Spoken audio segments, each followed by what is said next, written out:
Okay, it is always a pleasure to be joined by my next guest, the White Lion, Yohan Lainesse, who will be fighting for the CFFC welterweight championship on July the 3rd when he meets Evan Cutts. Yohan, how are you, sir? I'm good. I'm good. Thank you. And you? I'm doing well. It's nice to see you again. A lot to get to today here, so I'm just going to dive right in. I want to start with that last performance, a huge win over Troy Green. Wow, I mean, you really had to dig deep there. That was probably the toughest fight of your career. Did that go pretty much how you thought it would in the fight? Yes. At the beginning, the first game plan was we put Troy Green on his back. Uh, I didn't do that. In my mind, I want to test my skill. I want to do a lot of time in the cage. I'm not the kind of guy who have a lot of experience, so I want to. I wanted to do a 3 minute, a 3 round of 5 minutes. I know it's not a good thinking, but I want to have more experience on my fight because I'm a finisher. Almost of the time I finish my fight in the first round, and I know I'm very close to the UFC right now. So I need fight with experience. I know when you come in the UFC, you fail is not an option. If you lose one fight or two fight, the UFC kick you out. So in my mind, I was willing to do a 5 minute round with Troy Green.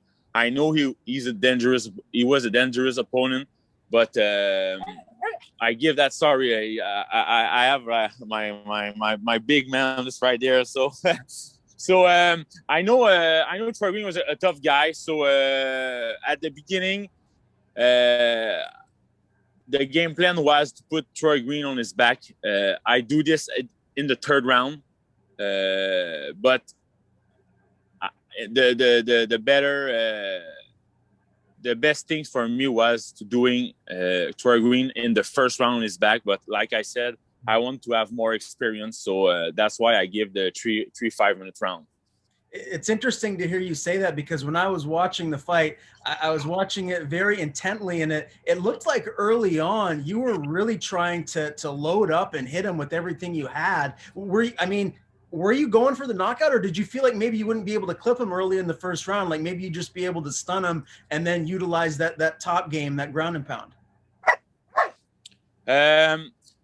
Of course, this is one of my big mistake. I always charge a knockout, and this is something that I work hard on that. So I need to pick my shot a little bit. I need to be more patient, and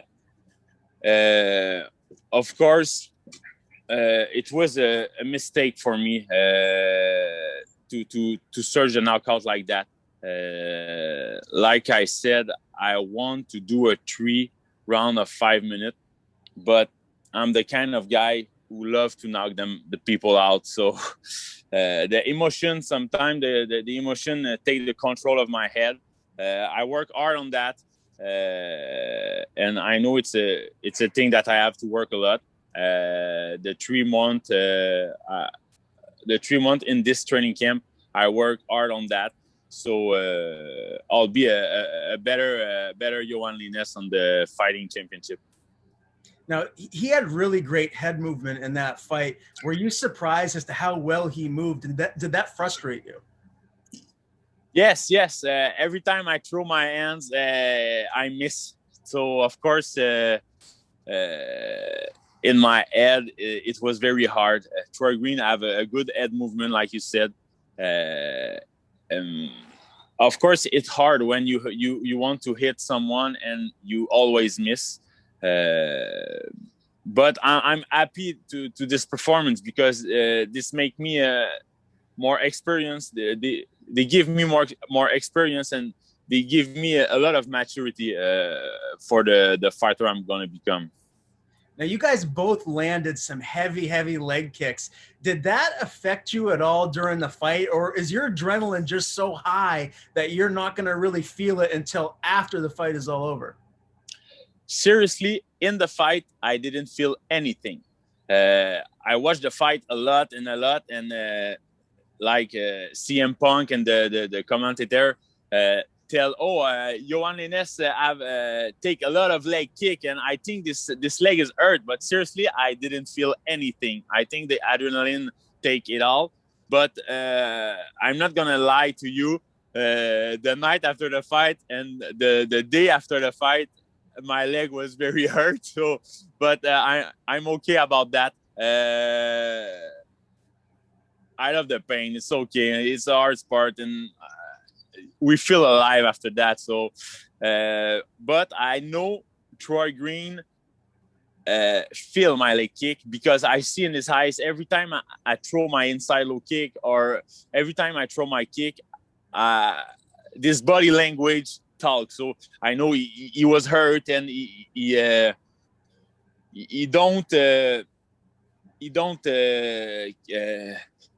showed me that. So of course I land the kick. I continue to throw the inside low kick.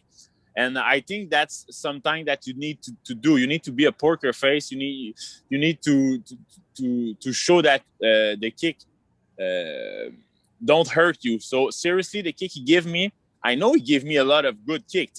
He gave me the kick, and I'm like, okay, I know the leg kick land, but all right, you can give me 4 leg kicks like that. I don't care, man. I'm gonna be there, and I'm gonna continue to go forward.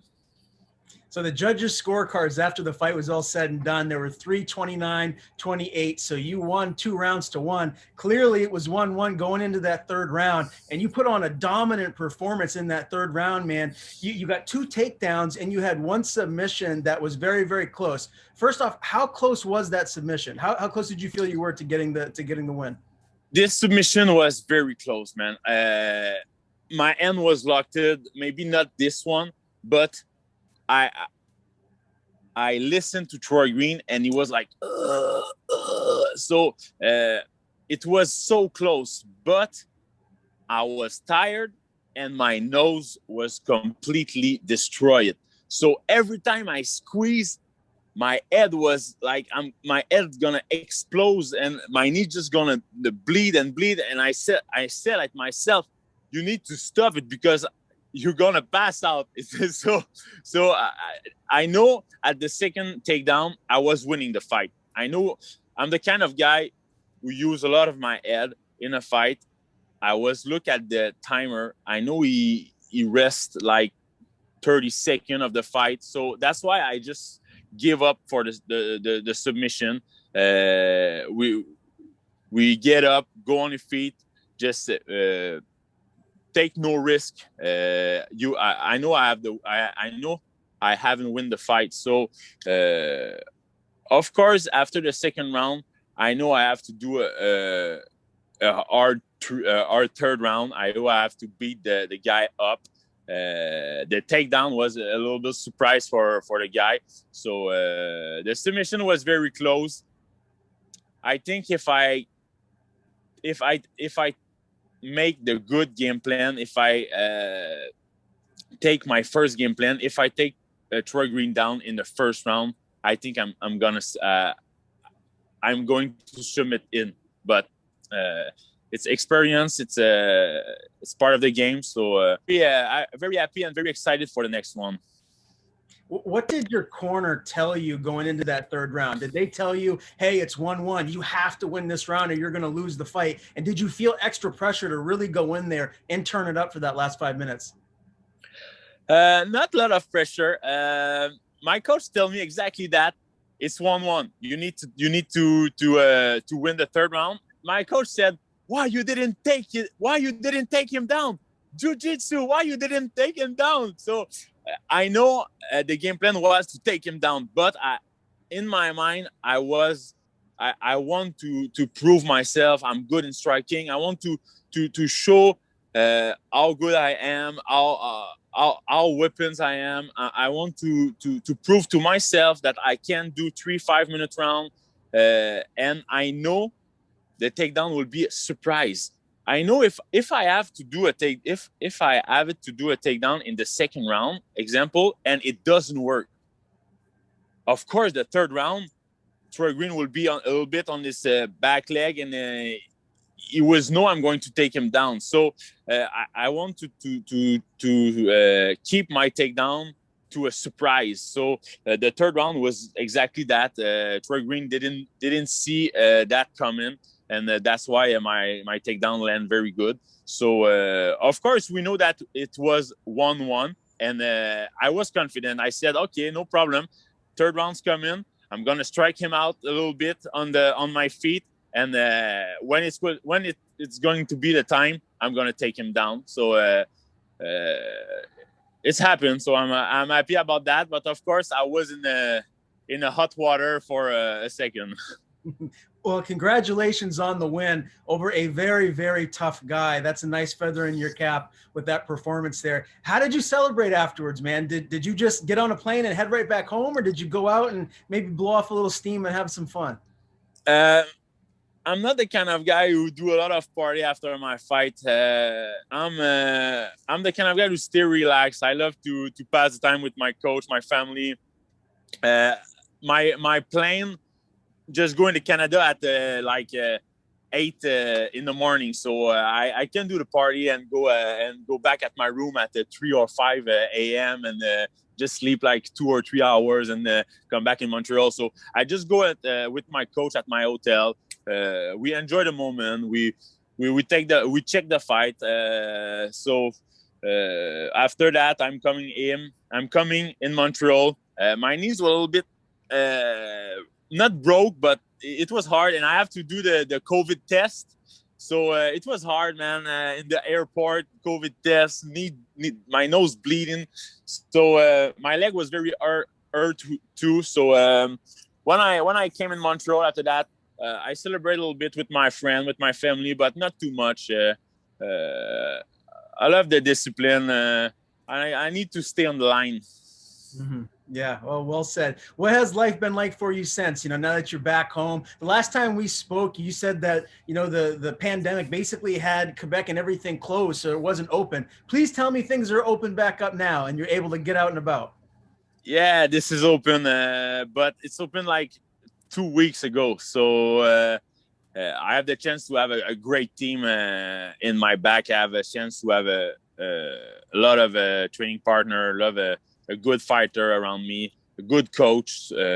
So my training camp was very good. I have one of the best training camp. Now I train a lot with the UFC fighter, the veteran UFC fighter, Patrick Côté, who helped me a lot in my training camp. Got the same coach, Lévi Labrie. Mathieu Davio is one of the guys who helped me he's black belt under Lee Villeneuve, my coach. So I have a lot of good guys who helped me for this fight. The pandemic is still at the end here in Canada and Quebec. We are in the orange zone. So I hope everything's gonna be. I hope everything start to be normal soon. But we are in a good way for that. So do you have 3 more weeks now of hard training for this camp before you start dialing it down and just focusing on the weight cut? Is that basically the time frame before the big fight night? Yes, my weight is very good right now. I never be more in shape than I am right now. I know the championship round will be very hard if we have to go there. So that's why I put a lot of energy on my weight, on my cardio right now. I'm 186 right now, so I'm at my fighting shape right now. I'm very happy. I'm very excited for this fight. This is a big chance for me. This is what I waiting for a long time. I know Evan Cutts is a hard man.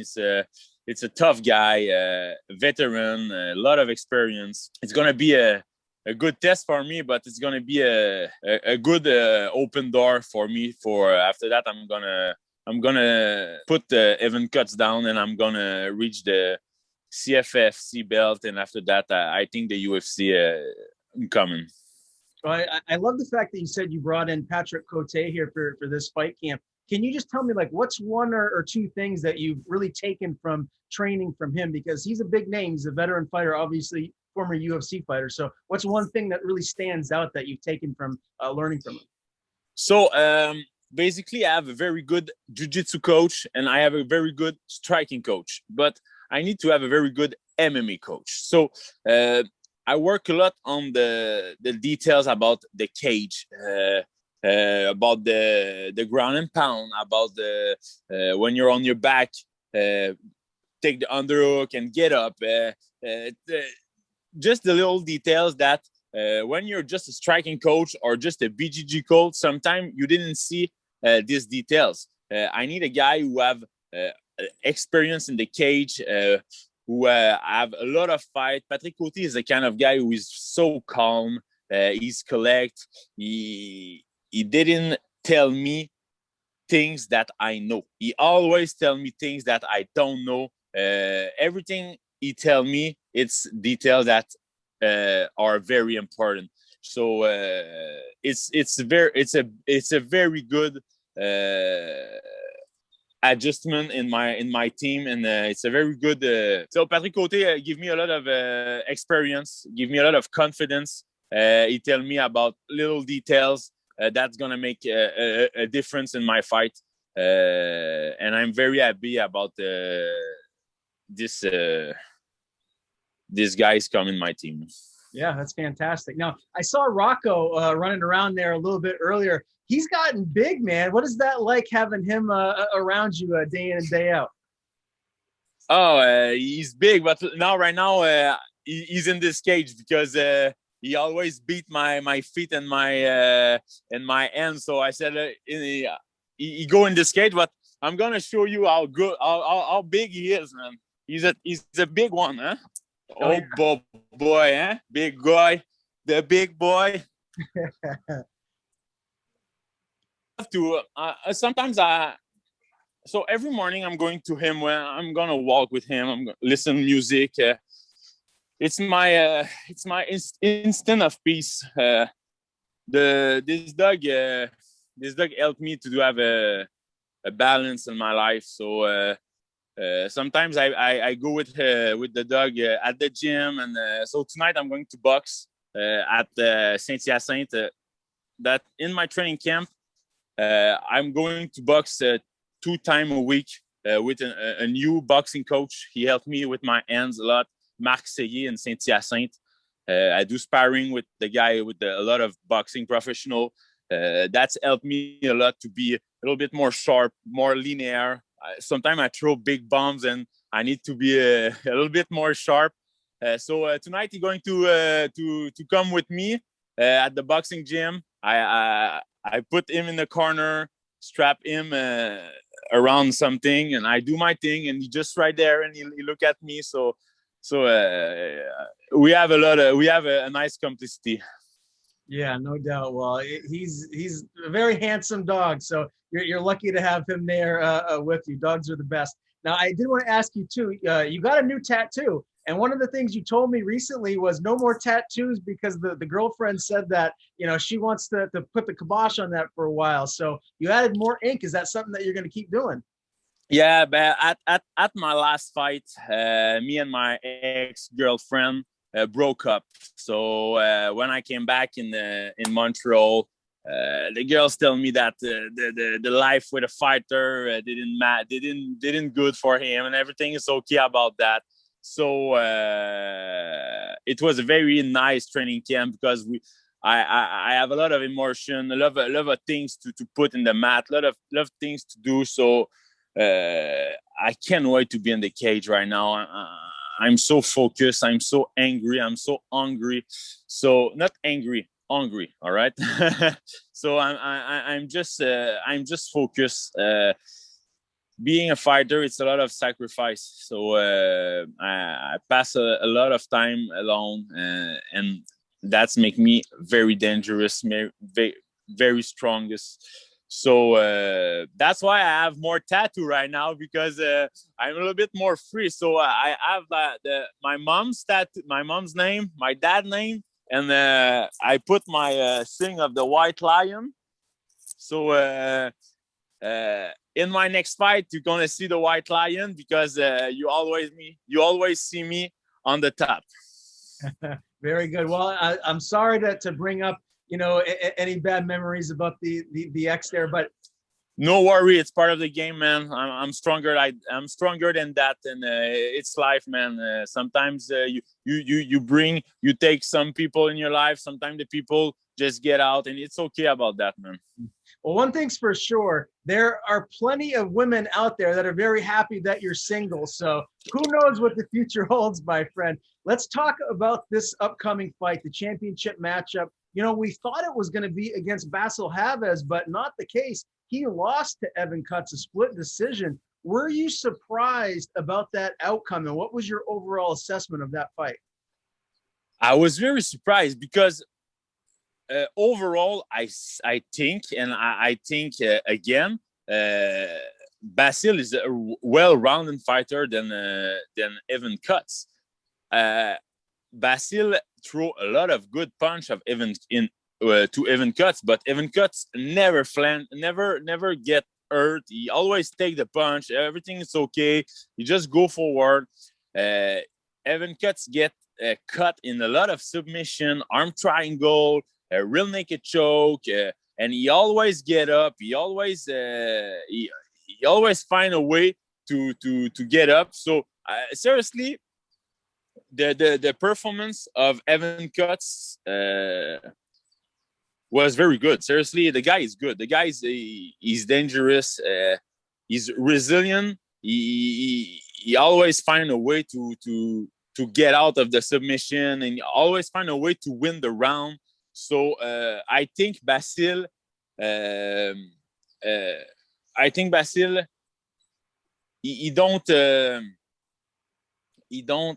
He put everything in the first and the second round. This is my mind. In my mind, he was so close to finish Evan Cutts, but he didn't finish him. And I think after that, he just have no more power, no more cardio. That's my opinion. And Evan Cutts is the kind of guy who he's not a slow, he's a little bit a slow starter, but he always like that in the fight. So Basil start very high, but he finished very slow, and I think Evan Cutts capitalized on that. So of course, I was surprised, but I'm happy about that. I think Evan Cutts is the kind of guy that gonna make me shine. He's dangerous on the ground, but he take a lot of shot, and if I'm gonna touch him, I'm gonna finish the guy. When do you leave for Philly? Like when will you actually be there to do all the pre-fight media stuff and all the other obligations that you have to do?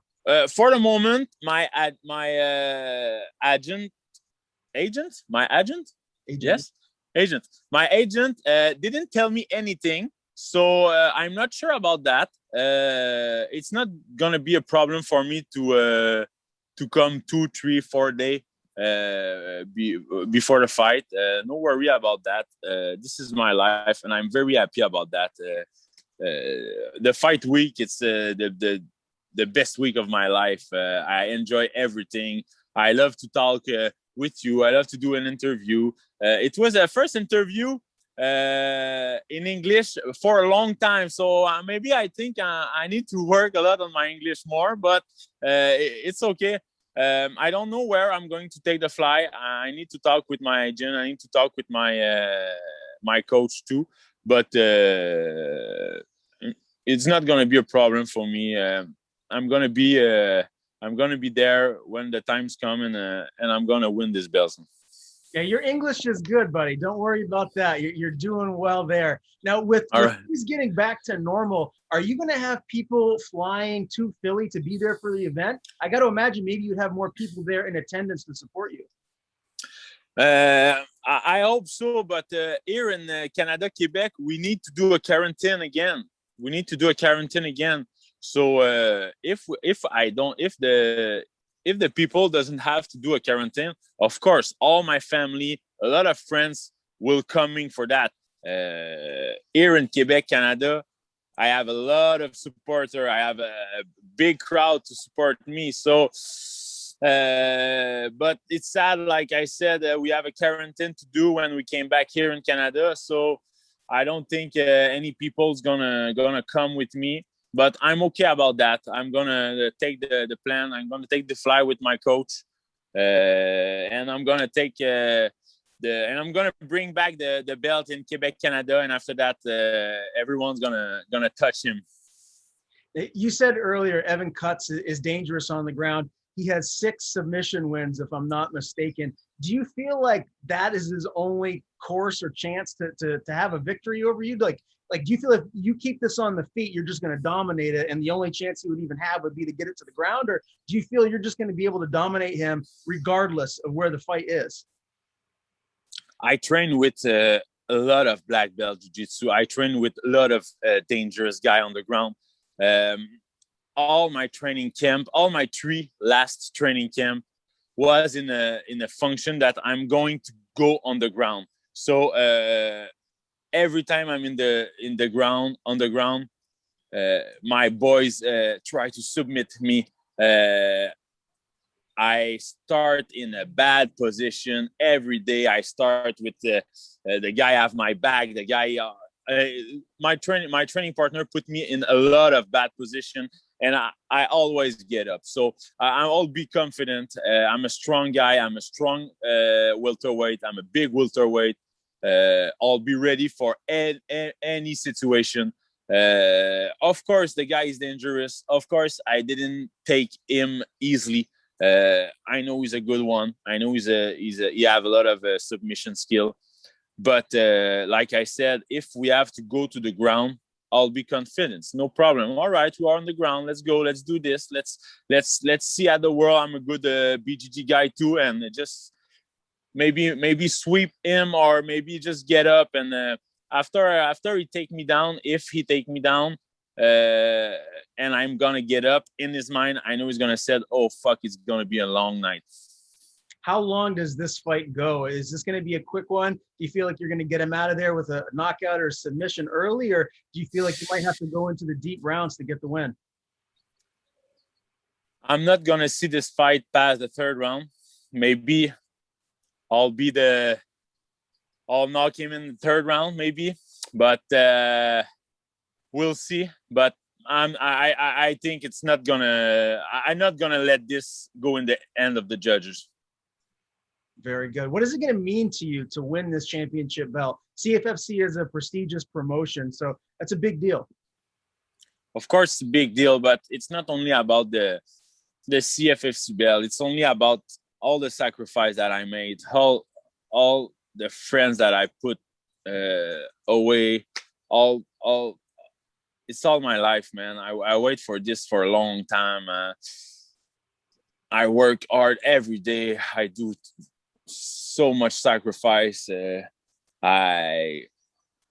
This is all I want. This is all my life. Of course, it's CFFC belt is something big, but I have something deep inside me, and I need to find that. I need to find and to search that belt, not for the prestige of being a CFFC champions, but just for myself.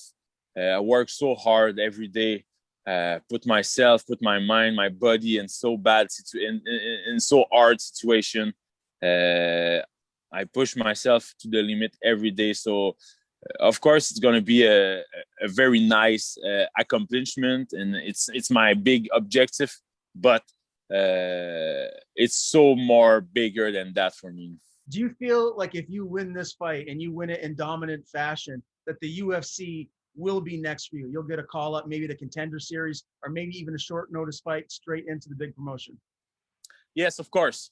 After this win, maybe the Contender, maybe the UFC on short notice, like you said. My agent tell me that he got the call for the Contender Series. So my mind it's so focused on the belt right now. And Contender and my coach know that, but I know after this win, I'm going maybe to the Contender, maybe on the UFC, but it's clear in my mind.